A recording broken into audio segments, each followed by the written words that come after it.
सब ने मेरी राम राम भाई। जय हमारी संस्कृति, जय हमारे गांव। मैं सुविक्की हरियाणवी लगातार अलग अलग मुद्दे पे वीडियो लेकर थरे से हम आते रहा हाँ।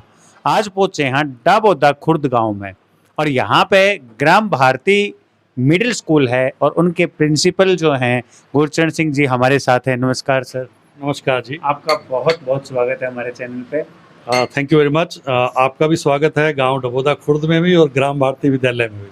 सर जिस तरीके से थैंक यू, जिस तरीके से आपका स्कूल देखा मैंने, काफ़ी वेल मैनेज्ड आपने कर रखा है स्कूल में। मैंने गांव वालों से भी सुना है कि काफ़ी उपलब्धियां रही हैं, तो आप थोड़ा सा उस पर प्रकाश डालेंगे। ये विद्यालय 37 साल पहले स्थापित किया गया था जी। मैं मूलतः राष्ट्रीय स्वयंसेवक संघ का कार्यकर्ता हूँ और कुछ वर्ष मैं पूर्णकालिक भी रहा हूँ। एक सिस्टम रहता है उसमें कि आपको घर छोड़ के किसी दूसरे शहर में जाना होता है, समाज कार्य करने होते हैं। तो मैं बहादुरगढ़ आया था रोहतक से, और ये स्कूल 37 साल पहले जब स्थापित किया तो यहाँ ट्यूशन पढ़ाने के लिए आया करता था मैं। धीरे धीरे लगा कि गांव में बच्चों को कुछ अलग ही सिखा सकते हैं, उनको उनकी तरक्की के लिए अगर हम कुछ योजना बनाएं, तो उस योजना के तहत इस विद्यालय की स्थापना की गई।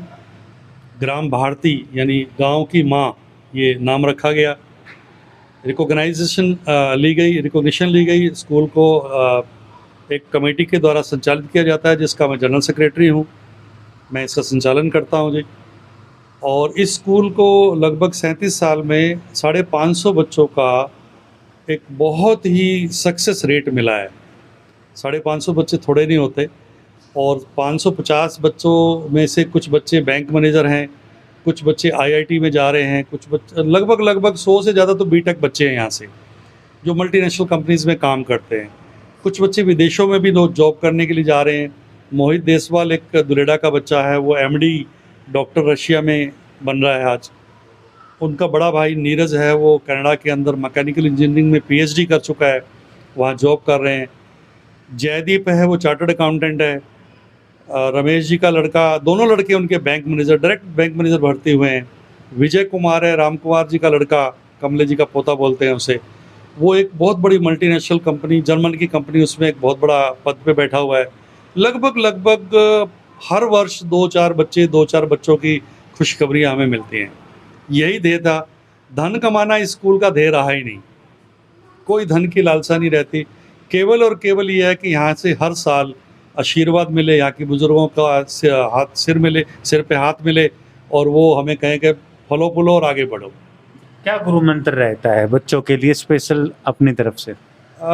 बच्चों को किताबी ज्ञान के अलावा बहुत कुछ मिलता है स्कूल से। असेंबली में डेली किसी न किसी विषय को लिया जाता है। स्कूल की प्राचार्य श्रीमती कृष्णा जी, मैं दोनों मिलकर, और पूरी टीम है हमारी, हम रोज़ कोई ना कोई नया कार्यक्रम उनके सामने रखते हैं। एक नई चीज़ और हमने की है, कोई भी महापुरुष है उसकी अगर कोई जन्म तिथि आती है, उनकी पुण्यतिथि आती है या उनका जन्मदिन है, तो हम उनको बड़े तरीके से मनाते हैं। उनकी फ़ोटो लगाते हैं, उनके बारे में बताते हैं, तो बच्चों में उत्साह भर जाते हैं। शुरू से ही बच्चों का विचार बदलने शुरू हो जाते हैं। दूसरा, हमने बच्चों को टूरिंग पे डाला हुआ है। साल में 2 से 3 टूर कराते हैं। इस स्कूल से 5 बार बच्चे फ़्लाइट से जा चुके हैं। ये भी एक अपने आप में उपलब्धि है। नहीं तो गाँव के बच्चे फ़्लाइट तो देखते ही हैं आसमान की तरफ, लेकिन हमारे बच्चे बैठ चुके हैं, हमारे टीचर्स भी बैठ चुके हैं। पहाड़ों के टूर यहाँ से हो चुके हैं। कबड्डी के 4 से 5 मैच आते हैं, जहाँ कोच आते हैं बड़े बड़े, और यहाँ से बच्चे छाट के ले जाते हैं। हमारा एक बच्चा नेशनल भी खेल रहा है, एक बच्चा नेशनल में स्विमिंग में भी जा रहा है। तो ये कुछ चीज़ें ऐसी जो एक्स्ट्रा ऑर्डिनरी हैं, करिकुलर एक्टिविटीज़ जिसे बोलते हैं, इसके कारण से स्कूल अलग बनता चला जा रहा है। अभी हमने इस साल आरंभ में ही, सेशन के आरंभ में ही, एक गुल्लक का कंपटीशन, पेंटिंग कंपटीशन का कार्यक्रम किया, जिसमें बचत को प्रोत्साहन देने के लिए उनको गुल्लकें उनसे बनवाई गई, और कहा गया कि जो पैसे आपको मिले उसमें से 50%, 60%, आधे अधूरे जितने भी हैं उसके अंदर डालिए, जिससे आपको बचत का महत्व पता लगे, बचत होती क्या है। और बच्चों को बचत करनी आ गई। और कोई बच्चे तो आके बताते हैं, सर हमारे पास आज 6,000 रुपये इकट्ठे हो गए, 5,000 इकट्ठे हो गए। 3-4 बैंकों के भी यहाँ कैंप लग चुके हैं। HDFC बैंक है, SBI बैंक है, उन लोगों ने भी यहाँ पर कैंप लगाए हैं, और वो बच्चों से बात करके उनसे पूछते हैं कि कितना पैसा इकट्ठा हो गया। बच्चों का माइनर अकाउंट खुलता है जी। ये कुछ ऐसी एक्टिविटीज़ हैं। हर साल हमारे बच्चे यहाँ से कुंजपुरा सैनिक स्कूल कुंजपुरा जाते हैं। नवोदय स्कूल में लगभग 12-13 बच्चे जा चुके हैं। यहाँ से आरबी पब्लिक स्कूल दगशाई, वहाँ भी बच्चा सेलेक्ट हो चुका है। तो बहुत सारे बच्चों को यहाँ से विभिन्न प्रकार की नई नई करिकुलर एक्टिविटी से एक रास्ता मिलता है ज़िंदगी जीने का। और ईमानदारी इस स्कूल का सबसे बड़ा मोटो है जी। और हमारा एक नारा है कि भाई ऑनेस्टी के साथ हर काम करना है। ग्रामीण अंचल में स्कूल चलाना, रन करना, और वो भी 37 साल से, काफ़ी बड़े चैलेंजेस रहते हैं।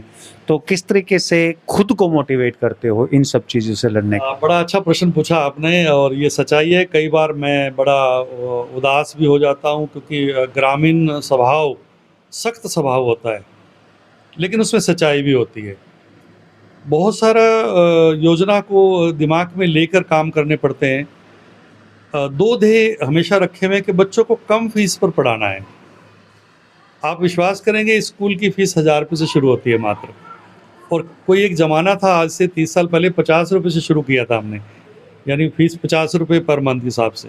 तो आगे भी चलकर यही योजना रहेगी कि बच्चों से फ़ीस का लालच कुछ नहीं करना, धन कमाने की चेष्टा भी नहीं करनी। हाँ, एक स्कूल को जितना खर्च चाहिए रन करने के लिए, यहाँ जो खर्चे होते हैं उसकी पूर्ति हो जाए तो स्कूल चलता रहेगा। बहुत सारी समस्याएं बीच बीच में आती हैं। बहुत सारे लोग कई बार अपने स्वभाव के कारण से, आपको जानकारी है रही है, उसके कारण से कुछ चीज़ें कर लेते हैं, लेकिन अब महसूस नहीं होता। अब हम लोग आदी भी हो गए हैं। अब लोगों को ये लगने लग गया है कि यस, ये एक स्कूल ऐसा स्कूल है जिससे आप अपने बच्चों को कम फीस में एक बहुत बढ़िया, एक अच्छा इंसान स्थापित बना सकते हो, उसको आगे ले जा सकते हो। सिंह साहब, कई बार ऐसा भी होता है, जैसे हरियाणा में आपको हरियाणा की भाषा को या हरियाणा के लोगों को अडॉप्ट करने में टाइम लगा होगा, क्योंकि हरियाणा के लोग अंदर से बहुत भोले हैं, जबान के थोड़े से कड़वे हैं, जबान उनकी थोड़ी सी, वो ठाडू बोलते हैं ना, हमारे यहाँ तेज बोल देते हैं। तो इस तरह की जब शुरू में आपको दिक्कत आई कभी? हाँ, शुरू में दिक्कत आई। अब तो वो दुनिया में नहीं है, मैं उनका नाम नहीं लूँगा। वो मेरे मित्र बने बाद में। जब यहाँ विद्यालय चला गया तो वो यहाँ के सरपंच थे और आर्मी से रिटायर्ड थे, तो स्वभाव थोड़ा और अच्छा हो गया। तो बड़ी बड़ी मूछें रखते थे। श्री आज़ाद सिंह उनका नाम है, मैंने नाम ले ही लिया। चलो, अब मैं उनको याद भी करता हूँ, आज वो दुनिया में नहीं है। तो वो दूर से आए और बोले, भाई ये क्या क्या क्या नया स्कूल, कौन सा फंड है भाई ये? तो मैंने कहा, जी बैठिए, ये स्कूल चला रहे हैं हम लोग। हमारी योजना ये है कि आपके गांव के बच्चों को हम जो दे सकते हैं अपने दिमाग से, ज्ञान से, हमारी टीम से, वो हम बच्चों। फिर उसके बाद उन्होंने अपने बच्चे इसी विद्यालय में कराए और उनका बच्चा यहाँ से कुंजपुरा सैनिक स्कूल में सिलेक्ट हुआ। उसका नाम भी वहाँ पर बोर्ड के ऊपर लिखा हुआ है। तो ये एक उपलब्धियाँ शुरू में। लेकिन भाषा की कोई ऐसी नहीं। मैं खुद गांव से हूँ जी। मेरा गांव खरगोदा है, मैं वहीं पैदा हुआ हूँ, वहीं बड़ा हुआ हूँ, 8वीं तक वहीं रहे। फिर बाद में शहर में रोहतक आ गए, तो गांव का स्वभाव मैं जानता हूँ। गांव के खेत खलियान मेरे बचपन में रहे हैं, तो मुझे कोई ज़्यादा दिक्कत नहीं आई। जिस तरीके से मैं आज की बात करूं, आज आपके स्कूल में जो है निःशुल्क नेत्र जांच शिविर लगाया गया है। अपने डीगल से जो है नवीन अलावत बहुत बड़े समाज सेवी हैं, लगातार इस तरह के शिविर लगाते रहते हैं। इस पर आप क्या कहना चाहेंगे? बलराज जी तकरीबन 4-5 दिन पहले आए थे। इन्होंने अपनी योजना बताई। जैसे ही इन्होंने बोलना शुरू किया तो अंदर से आत्मा ने कहा कि ये एक सच्चे इंसान है और ये जो कैंप लगा रहे हैं, इस कैंप में हमें सहयोग करना है। इनके पूछने से पहले ही कहा मैंने कि बहुत बढ़िया है जी, आपके साथ खड़े हैं, आप कैंप लगाइए। अगर मेरा कोई काम भी कहीं होगा तो संडे को मैं वो काम करके ज़रूर आऊँगा। और विश्वास कीजिए, मैं पिछले 3 घंटे से यहाँ बैठा हूँ, गया नहीं हूँ अभी तक, कि कोई यहाँ दिक्कत ना आए इन्हें। नवीन अलावत जी और बलराज अलावत जी दोनों की ये योजना और ये जो सेवा कर्म है, ये सेवा कर्म बहुत अच्छा है जी। और राष्ट्रीय स्वयंसेवक संघ के नाते मैं तो पहले इसी सेवा कर्म से जुड़ा हुआ हूँ। बहुत सारे कार्यक्रम हम लोग भी करते हैं। पीछे हमने ब्लड कैंप लगवाया, तो यहाँ 51 लोगों ने ब्लड का डोनेट किया, यहाँ से 51 बाकायदा बॉटल्स यहाँ से ब्लड।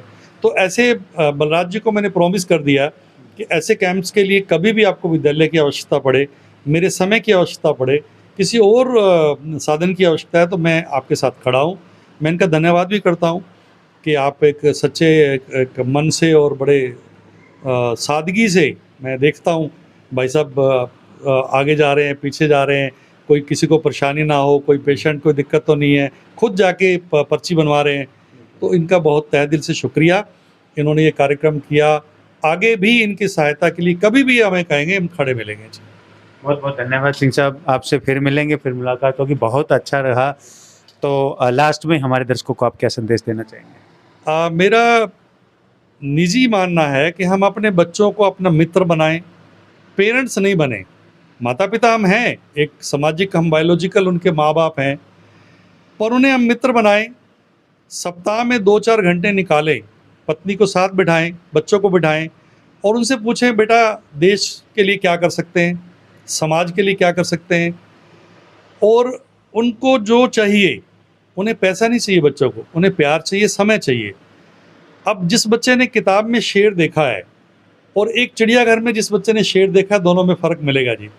मैं उन्हें कहता हूँ एक्सप्लोर करो, उन बच्चों को बाहर निकालो, बच्चों को कोई नए नए स्टेशंस दिखाओ बाहर। कल मेरा बादली में लेक्चर था एक सीनियर सेकेंडरी स्कूल के अंदर के ट्रैवल किस तरह से हमारी पर्सनैलिटी में बदलाव ला सकता है। मैं भी वर्ल्ड ट्रैवलर हूँ, मुझे ग्लोबल ट्रोटर के नाम से पुकारा जाता है और मैं लगभग 29 देश घूम भी चुका हूँ। 40 मेरी विदेश यात्राएं हो चुकी हैं जी। और बच्चों को भी उसी प्रकार से, क्योंकि इसमें सामाजिकता बढ़ती है। अगर हम बच्चों को केवल सिर्फ कहें पढ़ तो लेगा वो, उसकी सेहत का ख्याल रखो, उसका शरीर सुंदर होना चाहिए, स्वस्थ होना चाहिए, उसके विचार अच्छे रखो, उसके साथ बातचीत करो, उसे मित्र बनाओ, तो बच्चा बहुत जल्दी तेज़ी से आगे बढ़ेगा जी। ये मैं लोगों से कहना चाहता हूँ कि अपने बच्चों को अपने साथ जोड़ लो, अलग मत करो जी। Thank you. बहुत अच्छी सोच है। लगातार सिंह साहब से फिर मुलाकात करेंगे और वीडियो लेकर आते रहेंगे भाई। ये भी एक काम तुम भी कर दियो भाई, वीडियो ने घनी तो घनी शेयर कर दियो, चैनल ने सब्सक्राइब कर दियो।